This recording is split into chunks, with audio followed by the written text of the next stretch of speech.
नमस्कार, स्वागत है आपका सुप्रभात यूपी के इस न्यूज बुलेटिन में। आपके साथ मैं हूं राजेंद्र देव। हम राजनीतिक बातों पर चर्चा की शुरुआत करेंगे। आम चुनाव के लिए अभी बिल्कुल भले ही न फूंका गया हो, लेकिन 5 राज्यों में होने वाले चुनाव के बीच ही महागठबंधन की हवा निकलती दिखाई दे रही है, क्योंकि मौजूदा हालात में सभी पार्टियों ने एकला चलो की राह पकड़ ली है और कांग्रेस महागठबंधन की विलेन बनकर उभर रही है। रिपोर्ट देखिए। इसमें भी समाजवादी पार्टी लड़ेगी और समाजवादी पार्टी का जिनसे गठबंधन था, गोंडवाना गणतंत्र पार्टी और बहुजन समाज पार्टी से जरूर बातचीत करेंगे, क्योंकि कांग्रेस ने बहुत इंतजार कराया। कब तक इंतजार करें?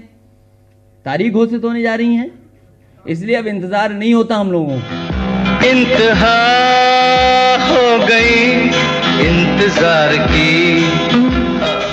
जी हां, जब इंतजार की इंतहा हो गई तो अखिलेश ने ऐलान कर दिया, सरेआम कह दिया कि मध्य प्रदेश और छत्तीसगढ़ में चुनाव तो लड़ेंगे, जोरदार तैयारियां भी करेंगे, लेकिन कांग्रेस के साथ नहीं, बीएसपी और गोंडवाना गणतंत्र पार्टी के साथ, क्योंकि कांग्रेस ने इंतजार करवाने की इंतहा कर दी है।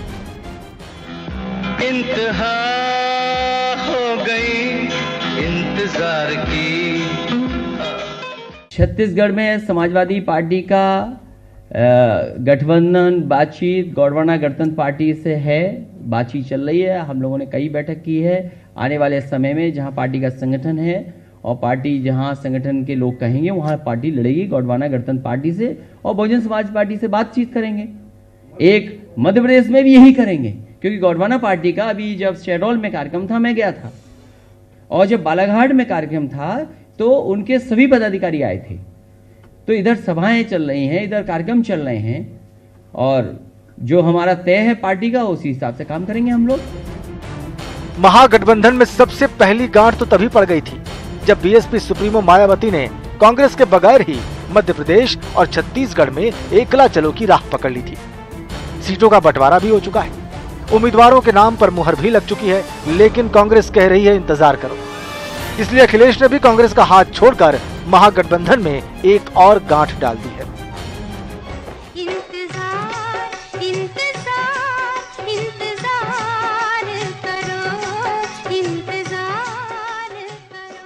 अरे बातचीत कब हुई थी सब बता दें आपको फोन पे क्या? तो अब तारीख आ जाए, नॉमिनेशन हो जाए, तब तक हम इंतजार करें? ये इंतजार थोड़ी करेंगे राजनीति में कोई, और वो भी समाजवादी पार्टी 4थे नंबर की पार्टी है मध्य प्रदेश में, ये आप जान लीजिए। वोट चाहे कम हो, लेकिन 4थे नंबर की पार्टी तो है हमारी। जाहिर है 5 राज्यों में होने वाले चुनाव के बीच ही गठबंधन में पड़ी ये गांठ 2019 की कहानी अभी से बयां कर रही है, क्योंकि सियासत की सबसे बड़ी लड़ाई 2019 में आम चुनाव के जरिए यूपी में लड़ी जानी है। इस लिहाज से महागठबंधन का अभी से टूट जाना यूपी में विपक्ष की सियासत के लिए अच्छे संकेत नहीं है। लखनऊ से नरेंद्र यादव के साथ ब्यूरो रिपोर्ट, न्यूज़ 18।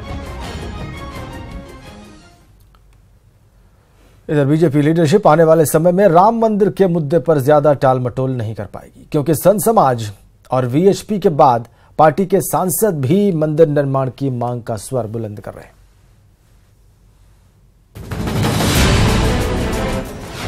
राम मंदिर पर वीएचपी के बाद साक्षी महाराज भी जागे।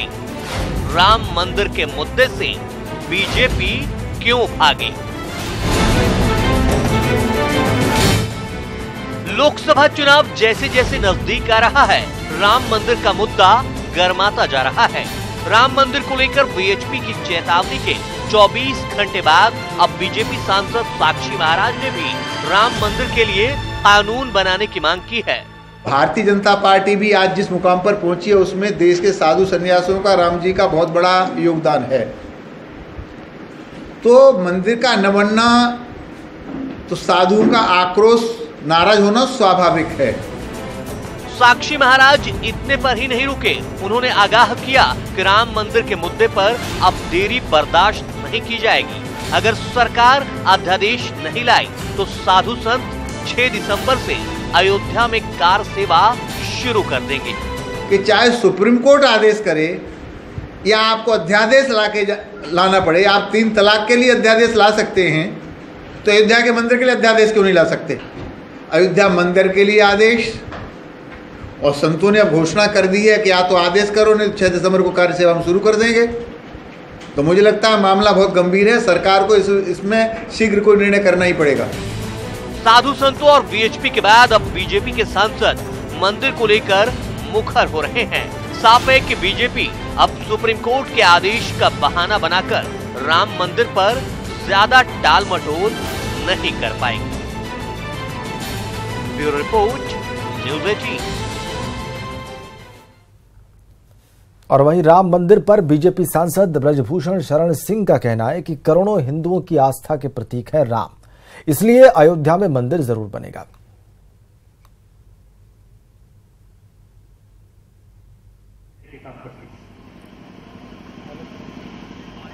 आज क्या हो चुकी है, हम कह सकते हैं आज की सभा में कि उसका काम शुरू होगा। माहौल बन रहे हैं क्योंकि कहीं ना कहीं प्रत्यक्ष अप्रत्यक्ष राम जन्मभूमि का बहुत बड़ा विषय है और देश के लाखों लाख कार्यकर्ता और लाखों लाख जनता ये चाहती है कि भगवान राम की जन्मभूमि पर भव्य मंदिर का निर्माण किया जाए। इधर समाजवादी सेकुलर मोर्चा को बसपा समेत किसी भी दल से गठबंधन से परहेज नहीं है, ये कहना है दल के मुखिया शिवपाल यादव का। शिवपाल ने इशारों में समाजवादी पार्टी पर तंज कसा है। उन्होंने कहा है कि उनके बारे में भ्रम फैलाया जा रहा है, लेकिन उनके कदम अब रुकने वाले नहीं हैं। अयोध्या में पत्रकारों से बात करते हुए उन्होंने कहा कि मंदिर का मुद्दा आपसी सहमति से हल हो जाए तो ज्यादा बेहतर है।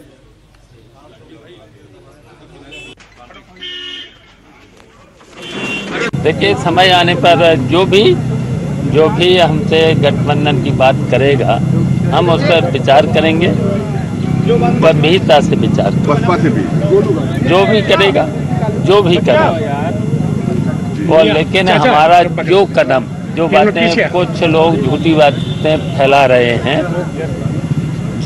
समझ गए हो गए, झूठी बातें जो समाजवादी हमारी पुरानी पार्टी के लोग फैला रहे हैं, अब वो कदम हमारा पीछे नहीं हटेगा, जैसे गठबंधन करना है। इधर राज्यसभा सांसद अमर सिंह ने गोरखपुर में आयोजित लिटरेरी फेस्ट में शिरकत की। इस दौरान उन्होंने खुद को शुक्राचार्य बताया।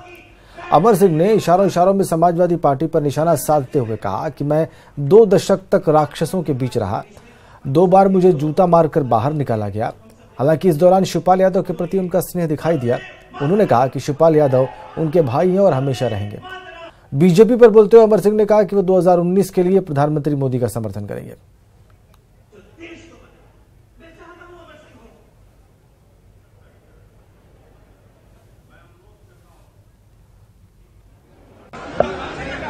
जैसे कर्म करेगा वैसा फल देगा भगवान। तो मैं जिनके साथ रहा उन्होंने फल दिया। 2 बार मुझे जूते मार के निकाला। आगे बढ़ते हैं। उत्तर प्रदेश के डिप्टी सीएम केशव प्रसाद मौर्य के पिता का निधन हो गया। वो 85 साल के थे और लंबे समय से बीमार चल रहे थे और शुक्रवार को उन्हें सीने में तेज दर्द की शिकायत हुई। इसके बाद उन्हें लखनऊ के राम मनोहर लोहिया अस्पताल ले जाया गया और वहां पर उनकी मौत हो गई। आज उनका अंतिम संस्कार होगा। अंतिम संस्कार में सीएम योगी समेत कई मंत्री शामिल होंगे।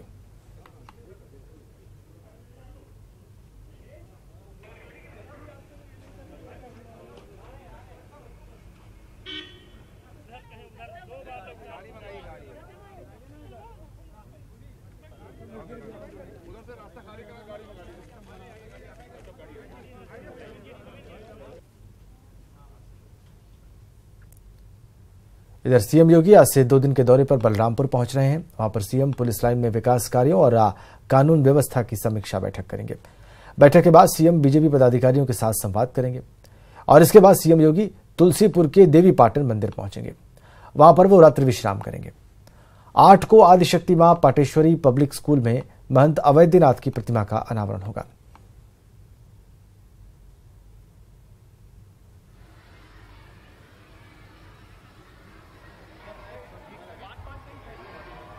हमारी ये खबर कानपुर से है। वहां पर देर रात छत्रपति शाहू जी महाराज विश्वविद्यालय की छात्राओं ने जमकर बवाल किया। आप तस्वीरें देख सकते हैं। इनका आरोप है कि लंबे वक्त से उनके खाने में कीड़े निकल रहे हैं, लेकिन विश्वविद्यालय प्रशासन इस ओर कोई ध्यान नहीं दे रहा है। दरअसल बीती रात छात्रों के खाने में छिपकली निकली। इसके बाद गुस्साए छात्र सड़क पर उतर आए और कुलपति के खिलाफ जमकर नारेबाजी की। वहीं इस पूरी घटना के बाद सड़क पर जमकर हंगामा हुआ और घटना के बाद प्रशासनिक अधिकारी मौके पर पहुंचे।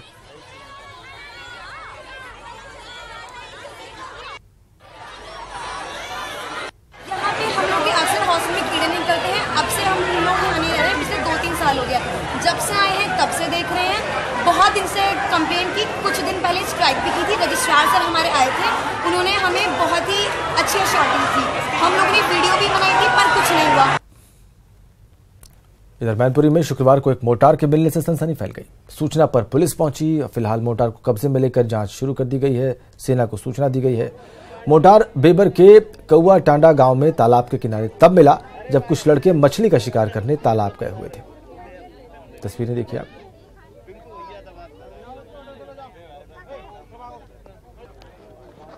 तो इस मोटार के मिलने से सनसनी फैल गई। सेना को सूचना दी गई, इसको कब्जे में लिया गया। मैनपुरी की तस्वीर।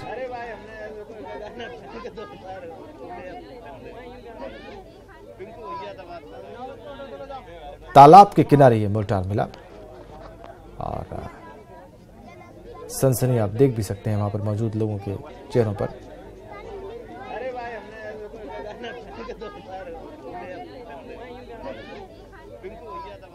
पूरा सेल है मोटार का, वहाँ कैसे पहुंचा इस संबंध में हम जांच भी कर रहे हैं। अब इसको सुरक्षित स्थान रखवा दिया गया है और आगरा से आर्मी की हमारी विशेष टीम बुलाया जा रहा है, वो आकर के इस मामले में कार्रवाई करेंगे। इधर बदायूं में दहेज की मांग पूरी न होने पर एक विवाहिता को मौत के घाट उतार दिया गया। मृतका के परिजनों का आरोप है कि शादी में कार न देने पर ससुराल वालों ने महिला की गला रेत कर हत्या कर दी। पुलिस ने दहेज हत्या की धाराओं में मामला दर्ज कर लिया है।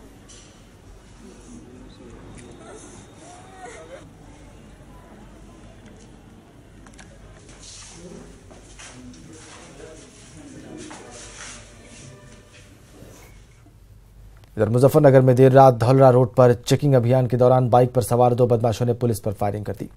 बदमाशों ने फायरिंग कर दी और पुलिस की जवाबी कार्रवाई में 15-15 हजार के 2 इनामी बदमाशों को गोली लगी है। बदमाशों के साथ हुई मुठभेड़ में एक दरोगा गंभीर रूप से घायल हो गया। सभी घायलों को उपचार के लिए जिला अस्पताल में भर्ती कराया गया है।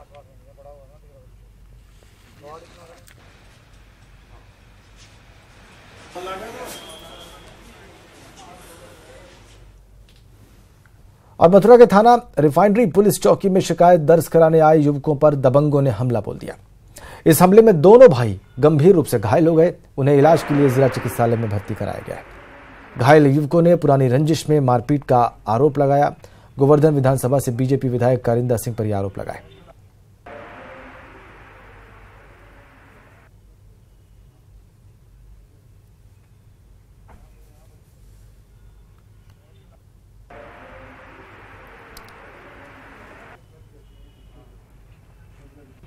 अभी मैं डिस्ट्रिक्ट अस्पताल में आया हूँ। इनका फर्स्ट एड कराया जा रहा है। डॉक्टरों ने गंभीर प्रकरण बताया, इसका सीटी स्कैन हो रहा। अभी इनके तरफ से तहरीर प्राप्त हो रही है। अभी तहरीर नहीं आएगी, तहरीर प्राप्त होने के बाद वैधानिक कार्रवाई तत्काल की जाएगी। इधर रायपुर में एक महिला से मारपीट का मामला सामने आया है। पीड़ित का आरोप है कि गांव के ही युवकों ने उसके साथ मारपीट की और उसके कपड़े भी फाड़े और इसके बाद महिला ने पूरे मामले की शिकायत सिंभावली थाने में की है। शुरुआती जांच के बाद पुलिस कह रही है कि बच्चों को लेकर यह विवाद शुरू हुआ था और इतना बढ़ गया कि मारपीट तक की नौबत आ गई। हालांकि पुलिस ने छेड़छाड़ के मसले पर कुछ भी नहीं कहा।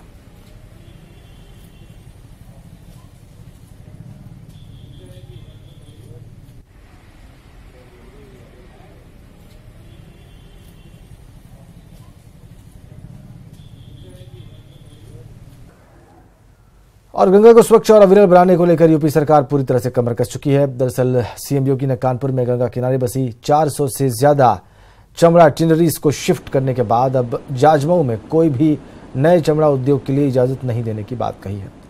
नमामि गंगे योजना के तहत कानपुर में नालों को टैप करने का काम लगातार जारी है। अब सरकार ने आदेश जारी किया है कि 31 अक्टूबर के बाद शहर के नाले गंगा में नहीं गिरने चाहिए।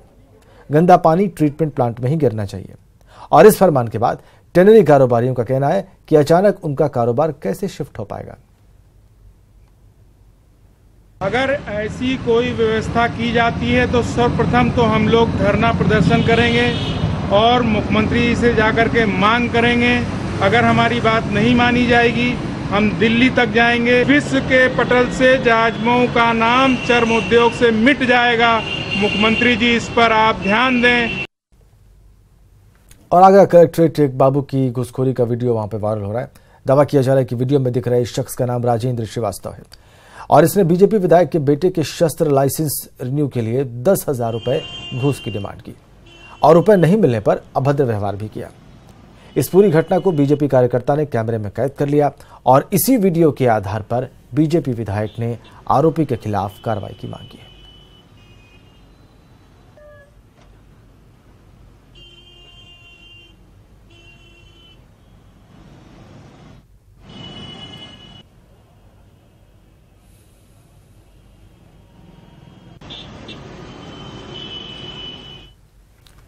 इधर शामली में गढ़वाला खाप के प्रतिनिधियों ने एक पंचायत का आयोजन किया है। इसमें सुप्रीम कोर्ट के द्वारा खत्म की गई आईपीसी की धारा 497 का विरोध किया गया है। खाप पंचायत के चौधरियों का कहना है कि सुप्रीम कोर्ट के इस फैसले से पारिवारिक झगड़े होंगे और पति पत्नी में मतभेद होगा। यह फैसला भारतीय संस्कृति के खिलाफ है और इसके खिलाफ खाप प्रतिनिधियों ने सरकार से अपील की है कि वो इस फैसले के विरोध में याचिका दायर करें और इसी फैसले को लेकर खाप पंचायतें जन जागरण अभियान चलाएंगी और इसके विरोध में नवंबर में शामली में बड़ी खाप पंचायत का भी आयोजन होगा। आपको बताएं कि पिछले महीने सुप्रीम कोर्ट ने एडल्ट्री की भारतीय दंड संहिता की धारा को खत्म करते हुए महिलाओं के हक में फैसला दिया था।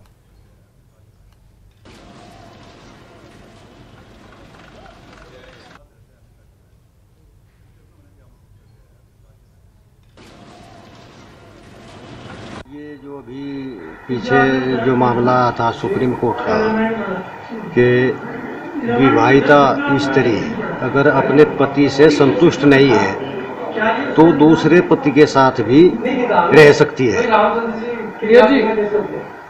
है वो उसके साथ। ये फैसला जो है सुप्रीम कोर्ट का, ये समाज को तोड़ने का फैसला है और अगर समाज छिन्न भिन्न हो गया तो यहाँ कुछ भी नहीं रहेगा। आगे बढ़ते हैं। इलाहाबाद विश्वविद्यालय छात्र संघ चुनाव के बाद हॉलैंड हॉल हॉस्टल में आगजनी की घटना में पुलिस ने समाजवादी छात्र सभा के नेताओं की ओर से एबीवीपी के अध्यक्ष पद प्रत्याशी अत्येंद्र सिंह समेत 12 नामजद लोगों के खिलाफ कर्नलगंज थाने में मुकदमा दर्ज कर लिया है।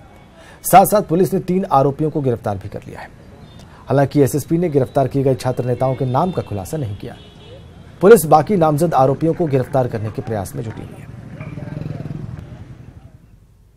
चुनाव खत्म होने के बाद क्योंकि ये दोनों पक्ष प्रतिपक्ष एक ही हॉस्टल में रहते थे तो किसी कुछ बात हुई। अब क्या बात हुई ये तो अभी इन्वेस्टिगेशन का मैटर है, लेकिन इस दौरान आगजनी की घटना पुलिस के सामने आई। पुलिस तत्काल मौके पर पहुंची है और पुलिस ने स्थिति को नियंत्रण में करते हुए सबसे पहले फायर टेंडर बाकी चीज़ों से उस चीज़ को बुझाया है और एफआईआर दर्ज जो भी पीड़ित पक्ष है उसके द्वारा करवाई गई है और पुलिस अभी इसमें कुछ लोगों की अरेस्टिंग करने में सफल हो गई है और जल्दी बाकी के जितने भी लोग हैं उन सबकी भी अरेस्टिंग की जाएगी, गंभीर धारा में कार्रवाई की जाएगी। इस तरह का जो वैंडलिज्म है उसको टॉलरेट नहीं किया जाएगा। कितने लोगों को अभी गिरफ्तार किया गया है और कौन कौन लोग? अभी करीबन 3 लोगों को पुलिस ने अरेस्ट कर लिया है और लगातार पुलिस कार्रवाई करेगी। इधर गाजियाबाद के सिंघानी गेट से पुलिस ने 9 बदमाशों को गिरफ्तार किया है। आरोपियों के पास से 1.5 लाख रुपए कैश, चोरी की कार और बाइक बरामद हुई। पकड़े गए आरोपी दिल्ली, मुंबई, हरियाणा, राजस्थान और गुजरात के शहरों में सक्रिय थे। जिस शहर में वारदात करनी होती थी ये पहले उस शहर और इलाके की रेकी करते थे और फिर फिल्मी अंदाज में वारदात को अंजाम देते। सभी आरोपी गाजियाबाद के रहने वाले हैं।